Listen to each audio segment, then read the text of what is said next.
Welcome to Facts TV News, where everything is true. Taxi journey turns deadly for driver male passenger.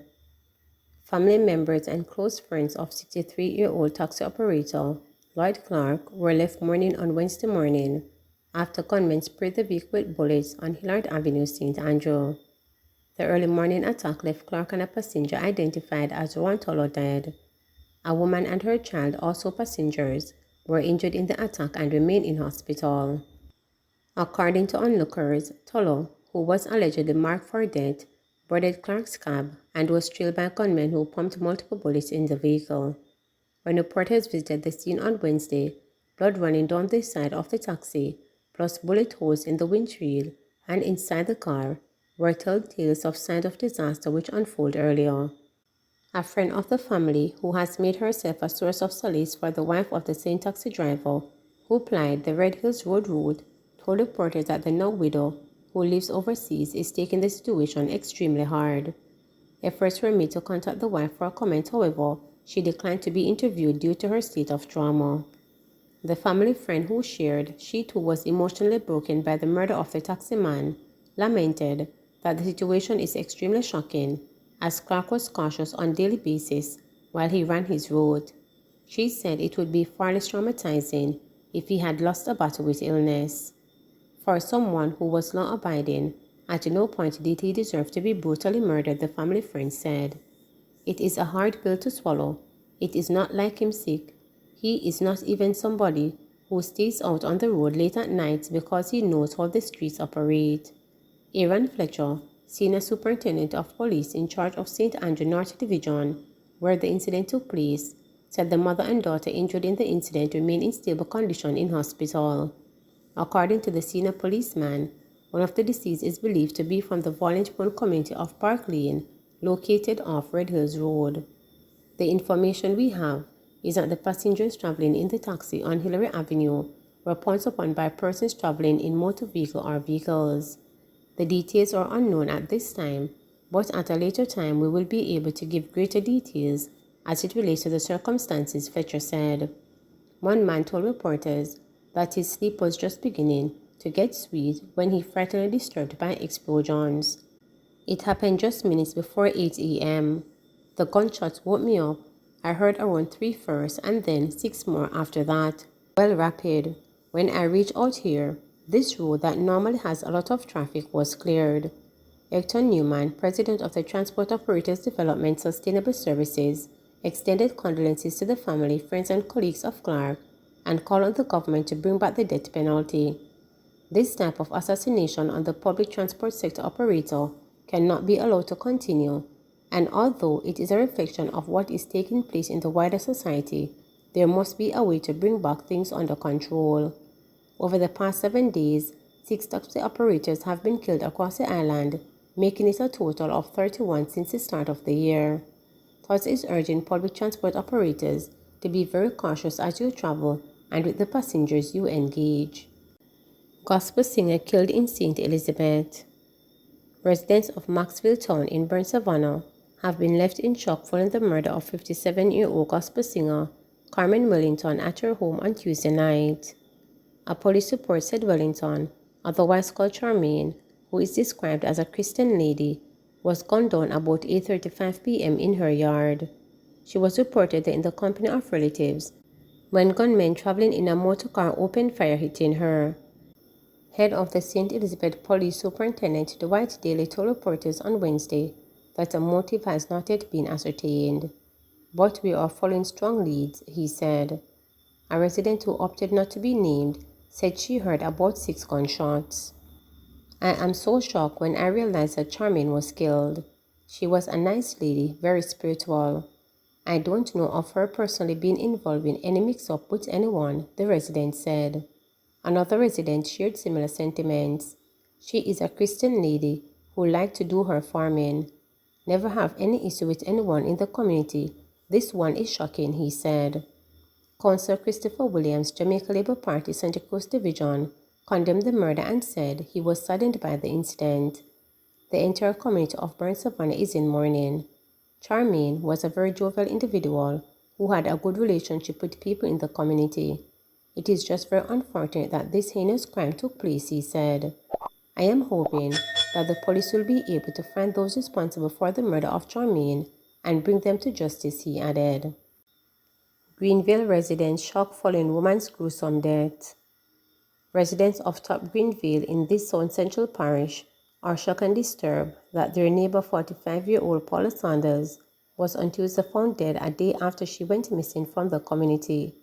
Saunders' partially decomposed body was found on Bethel Street, Greenville, in a remote area covered with pieces of log, which residents believe her killer intended to use to burn her body. Unconfirmed reports from residents suggest that a man may have been taken into police custody in relation to the incident. Efforts to contact head of the Manchester Police Superintendent Lloyd Darby up to mid-afternoon on Wednesday were unsuccessful, as calls and messages sent to him went unanswered. A resident of Top Greenville, who asked not to be named, said Saunders paid him to do gardening at her home ever since she moved to the community from Clarendon 3 years ago.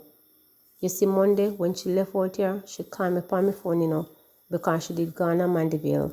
And me tell her, say, rain a go fall, so drop down the tarpaulin with the chicken them there. And so me do that for her. Me said to her, make sure you buy a patty for me, he said, as he recalled his last conversation with her on the day she went missing. Monday from inna the day she left out and she no come back, he added. A report from the Constable's Communications Unit said about 8:50 a.m. on Tuesday, residents stumbled and saw his body and alerted the police. However, residents still reported that the body was found on Tuesday afternoon. The police said Saunders' hands and feet were bound. Residents said she lived in Top Greenville with her spouse, but was not popularly known in the adjoining area of Bethel Street. "Me coulda never feel good. Me cry about it. I don't know her. All I know is she come from Clarendon, but at Top Greenville she live," a resident who asked not to be named said. The residents, like many others who spoke with reporters, were very disturbed by the woman's death. "Me frightened, so me can't believe. Me have daughter and grandchildren, and when me hear it, me cry over it," the resident said. Another resident who also did not want to be identified was shocked. "Me come see police up and down in the community Tuesday. Me can't feel good about this. I right in my community. We now look for these things to happen," he said.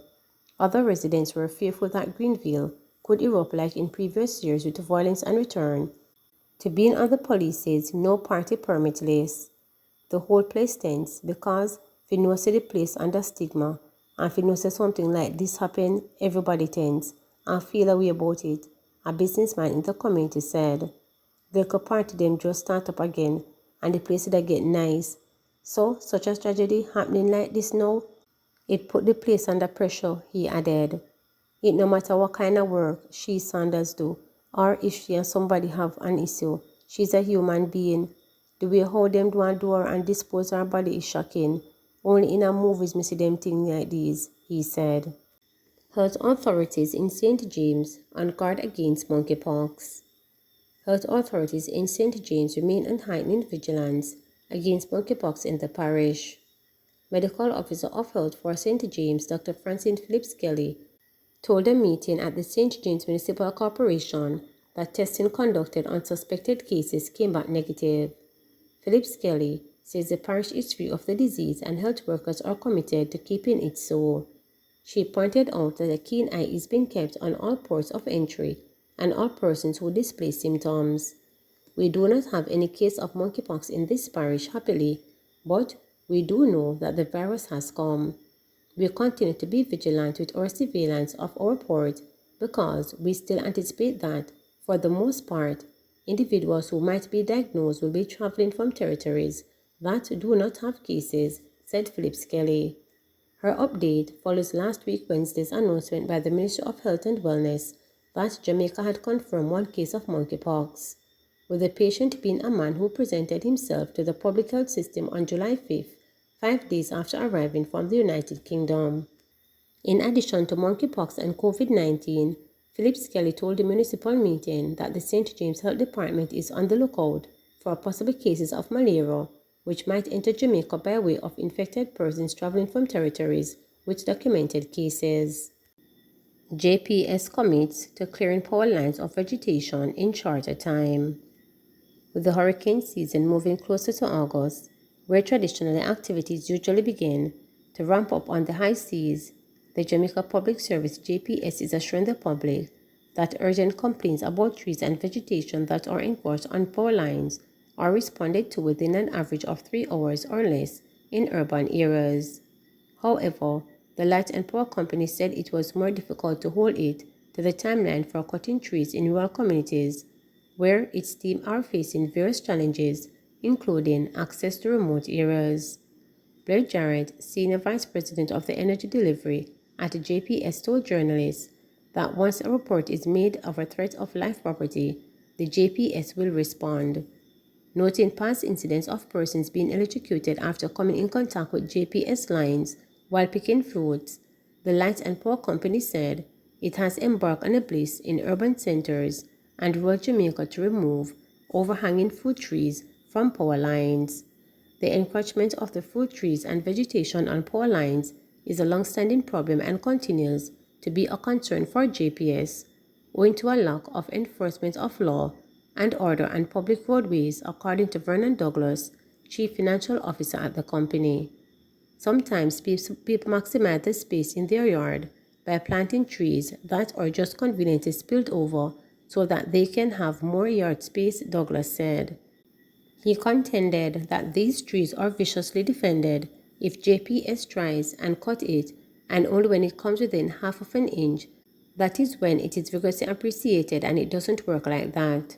According to Douglas, it can't be that when the Aki bearing, don't touch it, but when the Aki not bearing, touch it. He said that the authorities should take steps to enforce law and order and cut short the practice where persons continue to plant trees on the JPS power lines. Douglas observed that trees were planted in the public space that interact with utility services such as telephone and power lines in many instances. President and CEO of JPS pointed out that the company faces constraints in rural areas where teams from the JPS clear power lines on narrow roadways. There is a physical limit to the amount of work you can do per kilometer, plus what you see sometimes, people complaining or calling, and when we go there it is a tree on their property, he stated. He said, while there are many legitimate complaints, the JPS has to investigate at times, and some residents want us to do the work for them. Please remember to subscribe, like, share, and click the notification bell for daily updates.